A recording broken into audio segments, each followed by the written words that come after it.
Ada satu hal spesifik soal hidden maps, how Indonesian place names reveal lost kingdoms and trade routes, yang jarang masuk dalam versi yang biasanya kamu dengar.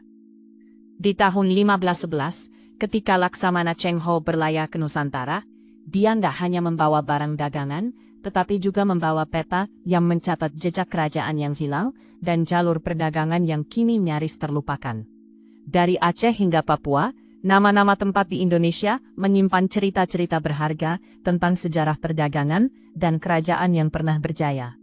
Sekarang, coba bayangkan, ada lebih dari 13.000 pulau di Indonesia, dan tiap nama tempat menyimpan petunjuk tentang masa lalu kita.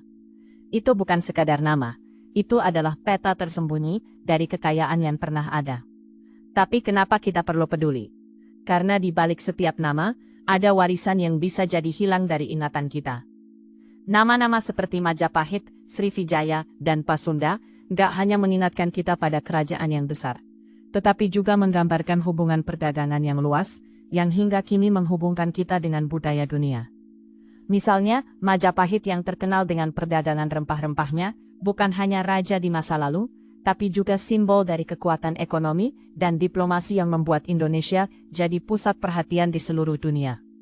Ketika kita berbicara tentang nama-nama tempat, kita sebenarnya sedang berbicara tentang identitas. Ambil contoh nama-nama seperti Banten dan Palembang.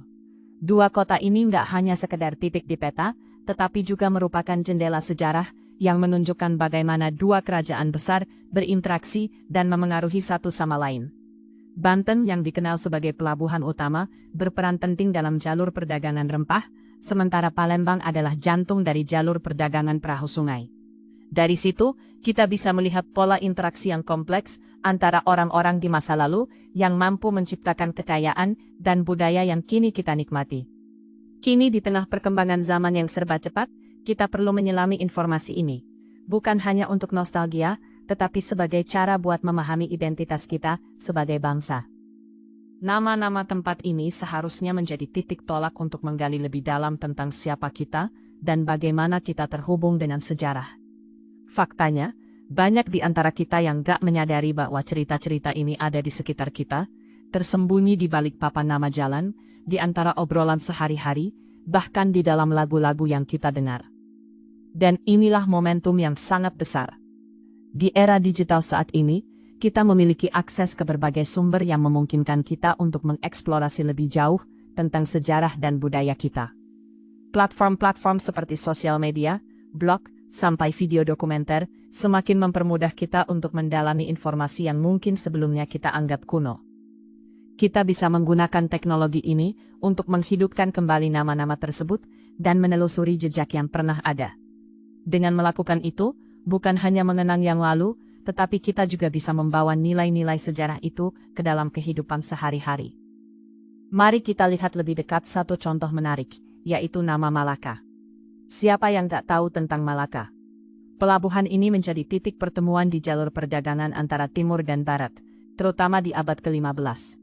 Nama Malaka itu sendiri menjadi simbol pertemuan budaya. Di sana orang-orang dari berbagai latar belakang berkumpul, berdagang, dan saling bertukar ilmu. Ketika kita menyebut nama Malaka, kita sebenarnya juga membicarakan tentang pertemuan berbagai bangsa, Cina, India, Arab, dan banyak lagi. Sejarah Malaka mencerminkan bagaimana perdagangan dapat menyatukan orang-orang dari berbagai latar belakang dan menciptakan sesuatu yang lebih besar dari sekadar transaksi bisnis. Kemudian ada juga nama Samarinda. Di tengah hutan Kalimantan yang lebat, nama ini mengingatkan kita bakal kekayaan alam yang menjadi daya tarik bagi para pedagang. Dari sinilah kita bisa belajar bagaimana kekayaan sumber daya alam pernah menjadi magnet bagi banyak peradaban. Ini menjadi penting untuk kita pahami di masa sekarang, di mana eksploitasi sumber daya alam seringkali dilakukan tanpa mempertimbangkan dampak jangka panjang. Dengan memahami asal-usul nama-nama tempat ini, kita bisa lebih menghargai dan menjaga warisan yang ada. Tapi, jangan hanya berhenti pada pemahaman. Mari kita gunakan pengetahuan ini untuk menciptakan aksi nyata. Bagaimana jika kita mulai menjelajahi tempat-tempat ini? Bagaimana jika kita memberi suara pada nama-nama tersebut di media sosial, dalam diskusi sehari-hari, dan dalam proyek-proyek komunitas? Mungkin kita bisa menginisiasi tur sejarah di kota-kota kita, atau mendokumentasikan kisah-kisah di balik nama-nama tempat itu. Ini bukan hanya tentang mengenang, tetapi juga tentang menghidupkan sejarah dalam konteks modern. Kita hidup di zaman di mana informasi bisa dengan mudah disebarkan, dan kita punya kekuatan untuk menentukan cerita kita sendiri. Jadi, ajak teman-temanmu untuk berkolaborasi, buat konten yang edukatif, dan gali lebih dalam kisah-kisah yang ada. Ajak generasi muda untuk mencintai sejarahnya. Ingat, setiap nama tempat adalah bagian dari kita. Sekarang, ketika kita berbicara mengenai nama-nama tempat, kita bukan hanya membicarakan lokasi, tetapi juga tentang perjalanan waktu. Mari kita terus gali dan pelajari, supaya kita nggak hanya menjadi penonton sejarah yang lewat, tetapi juga menjadi bagian yang aktif dalam menciptakan narasi baru. Sejarah bukanlah sekedar sesuatu yang sudah lewat.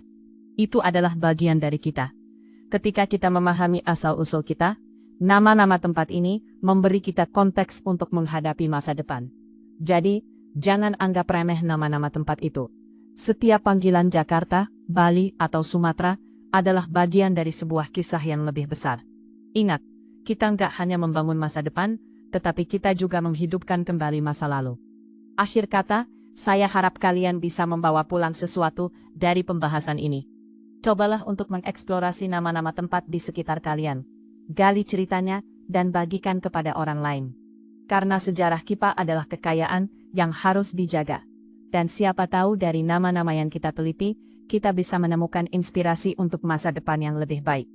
Terima kasih telah mengikuti, dan sampai jumpa di petualangan sejarah berikutnya. Semakin dalam kita masuk, semakin jelas bahwa Hidden Maps, How Indonesian Place Names Reveal Lost Kingdoms and Trade Routes, punya lapisan yang gak terlihat dari luar. Pola di balik Hidden Maps, How Indonesian Place Names Reveal Lost Kingdoms and Trade Routes, ini konsisten. Dan itu yang bikin topik ini layak dibahas lebih dalam. Pola di balik Hidden Maps, How Indonesian Place Names Reveal Lost Kingdoms and Trade Routes, ini konsisten. Dan itu yang bikin topik ini layak dibahas lebih dalam. Pola di balik Hidden Maps, How Indonesian Place Names Reveal Lost Kingdoms and Trade Routes, ini konsisten. Dan itu yang bikin topik ini layak dibahas lebih dalam. Pola di balik Hidden Maps, How Indonesian Place Names Reveal Lost Kingdoms and Trade Routes, ini konsisten. Dan itu yang bikin topik ini layak dibahas lebih dalam. Pola di balik Hidden Maps, How Indonesian Place Names Reveal Lost Kingdoms and Trade Routes, ini konsisten. Dan itu yang bikin topik ini layak dibahas lebih dalam. Pola di balik Hidden Maps, How Indonesian Place Names Reveal Lost Kingdoms and Trade Routes, ini konsisten. Dan itu yang bikin topik ini layak dibahas lebih dalam. Pola di balik Hidden Maps, How Indonesian Place Names Reveal Lost Kingdoms and Trade Routes, ini konsisten. Dan itu yang bikin topik ini layak dibahas lebih dalam. Pola di balik Hidden Maps, How Indonesian Place Names Reveal Lost Kingdoms and Trade Routes ini konsisten. Dan itu yang bikin topik ini layak dibahas lebih dalam. Pola di balik Hidden Maps, How Indonesian Place Names Reveal Lost Kingdoms and Trade Routes ini konsisten. Dan itu yang bikin topik ini layak dibahas lebih dalam. Pola di balik Hidden Maps, How Indonesian Place Names Reveal Lost Kingdoms and Trade Routes ini konsisten. Dan itu yang bikin topik ini layak dibahas lebih dalam. Pola di balik Hidden Maps, How Indonesian Place Names Reveal Lost Kingdoms and Trade Routes ini konsisten. Dan itu yang bikin topik ini layak dibahas lebih dalam. Pola di balik Hidden Maps, How Indonesian Place Names Reveal Lost Kingdoms and Trade Routes ini konsisten. Dan itu yang bikin topik ini layak dibahas lebih dalam. Kalau pembahasan ini membantu, tulis pendapatmu di komentar, dan subscribe untuk video berikutnya.